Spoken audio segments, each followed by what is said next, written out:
आता काय करू, काही एक्झाम्पल्स पाहू की ज्यामध्ये आपण नाउन जेंडर ही कन्सेप्ट आपली आणखी क्लिअर होईल. बरोबर. तसे तर आपण 4 टाइप्स पाहिले, पण मुख्यत्वे आपल्याला 2 टाइप्स वर फोकस करायचा आहे. एक आहे मॅस्क्युलिन आणि दुसरा आहे फेमिनाइन. कारण मी ऑलरेडी सांगितलं की मेल आणि फिमेल, तर अशा 2 कॅटेगरी मध्ये आपण जनरल क्लासिफिकेशन करत असतो. कॉमन जेंडर्स आणि न्यूट्रल जेंडर्स हे लिमिटेड असतं, त्याच्यामध्ये एवढं कन्फ्युजन नसतं. आता पहिला आपण या लेक्चरचा उद्देश काय आहे ते समजून घेऊ. Ways of forming feminine of nouns, म्हणजे काही मॅस्क्युलिन म्हणजे मेल नाउन्स आहेत, तर त्यांचं रूपांतर आपल्याला कशामध्ये करायचं आहे, फेमिनाइन नाउन्स मध्ये करायचं आहे. त्याच्यात 3 टेक्निक्स आहेत किंवा 3 मेथड्स आहेत. ओके. त्यामध्ये पहिली मेथड जी आहे by using entirely different word, म्हणजे पहिल्या प्रकारामध्ये आपण काय करणार की जे मॅस्क्युलाइन आणि फेमिनाइन हे जे 2 नाव आहेत हे एकमेकांपासून पूर्णपणे वेगळे असतील. कसे असतील? एकमेकांपासून पूर्णपणे वेगळे आणि डिफरंट असतील. सो यामध्ये पहिल्यांदा घेऊ आपण ब्रदर. आता ब्रदरचं जेव्हा आपण फेमिनाइन वर्ड पाहिलं तर ते काय आहे? सिस्टर. सो ब्रदर आणि सिस्टर यामध्ये वर्ड्स पहा तुम्ही, है ना, या अक्षरामधले जे अल्फाबेट्स आहेत ते पूर्णपणे एकमेकांपेक्षा कसे आहे? एंटायरली डिफरंट, म्हणजे पूर्णपणे वेगळे आहेत. बरोबर आहे का? सेम पद्धतीनं हजबंड वाईफ, पती पत्नी. त्यानंतर बल किंवा ऑक्स याचा फेमिनाइन जेंडर काय आहे? काऊ. कारण बैल किंवा ऑक्स म्हणजे काय? बैल, आणि काऊ म्हणजे गाय.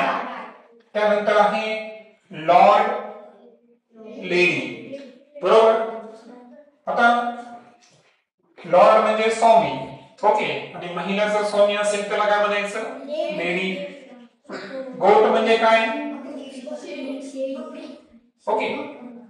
आता गोट जे आहे तर हा वर्ड इथे चुकलेला आहे थोडासा, ठीक आहे, तो आपण नंतर डिस्कस करू.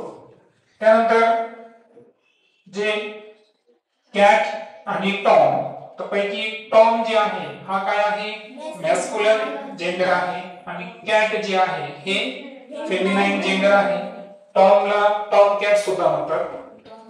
अंकल आणि अंट हे जे आहे तर हे यामध्ये अंकल मॅस्क्युलाइन आणि फेमिनाइन जेंडर काय घेतला आपण? अंट घेतला. तर हे यामध्ये जेवढे एक्झाम्पल आपण डिस्कस केले, ओके, आणि यामध्ये आपण अगोदर घेतलेले पण एक्झाम्पल तुम्ही घेऊ शकता. Boy, girl, man, woman. तर याच्यामध्ये काय झालेलं आहे की मॅस्क्युलाइन जेंडर आणि फेमिनाइन जेंडर एकमेकांपेक्षा टोटली काय आहे? डिफरंट आहे. आणि डिफरंट असल्यामुळे हा झाला पहिला टाइप.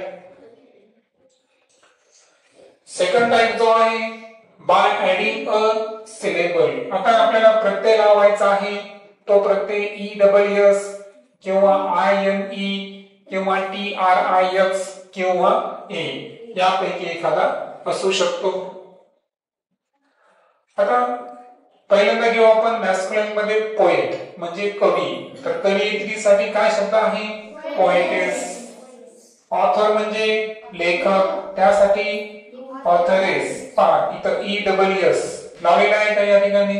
हा एक प्रकारचा सिलेबल किंवा प्रत्यय लावलेला आहे. ओके.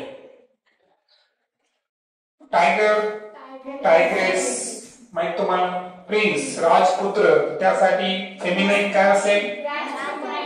प्रिन्सेस, राजकन्या, है की नाही. Master, mistress. आता मास्टरचे 2 अर्थ आहेत. शिक्षक असेल तर त्यासाठी मिस्ट्रेस साठी काय घेणार आपण? शिक्षिका घेणार. पण काही केसेस मध्ये मालक जर असेल तर मालकीन, या पद्धतीनं. वेटर जे आहे नौकर, तर त्याचं फेमिनाइन वर्ड काय आहे?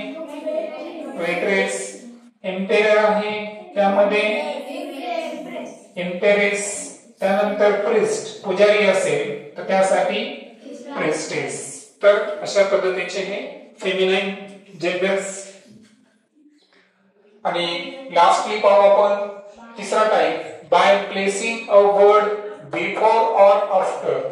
म्हणजे आपल्याला काय करायचं आहे की सुरुवातीचा किंवा नंतरचा शब्द रिप्लेस करून किंवा ऍड करून आपल्याला जेंडर चेंज करायचा आहे.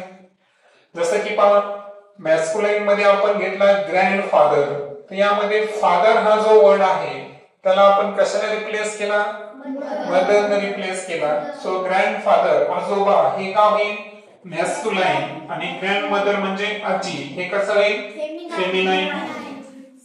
सेम पद्धतीनं लँडलॉर्ड म्हणजे जमीनदार किंवा घर मालक म्हणू आपण त्याला, तर फेमिनाइन वर्ड काय असेल लँडलेडी. याच्यामध्ये पण काय पाहिलं लॉर्ड आणि लेडी हे रिप्लेस झालेले आहे. Milk man, milk women. So दूधवाला त्याचं फेमिनाइन जर केलं आपण तर काय मिल्क मॅनचं काय असेल मिल्क वुमन. पीकॉक, पीकॉकचं काय आहे PA है ना मोर संदर्भात.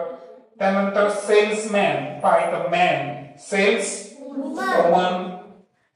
त्यानंतर इथं पहा सुरुवातीला पहा मॅन सर्वंट, मेड सर्वंट म्हणजे नोकर आणि नोकरानी. तर याच्यामध्ये पहा जर पुरुष असेल तर काय म्हणणार आपण मॅन सर्वंट आणि मॅनलाच आपण मेडने जर केलं तर काय होईल मेड सर्वंट. त्यानंतर ग्रेट अंकल, ग्रेट अंट. म्हणजे वडिलांचे काका किंवा मामा असतील किंवा आईचे काका किंवा मामा असतील तर त्यांना आपण काय म्हणतो ग्रेट अंकल आणि ग्रेट अंट. त्यामध्ये अंकलला अंटनं आपण काय केलं रिप्लेस केलं.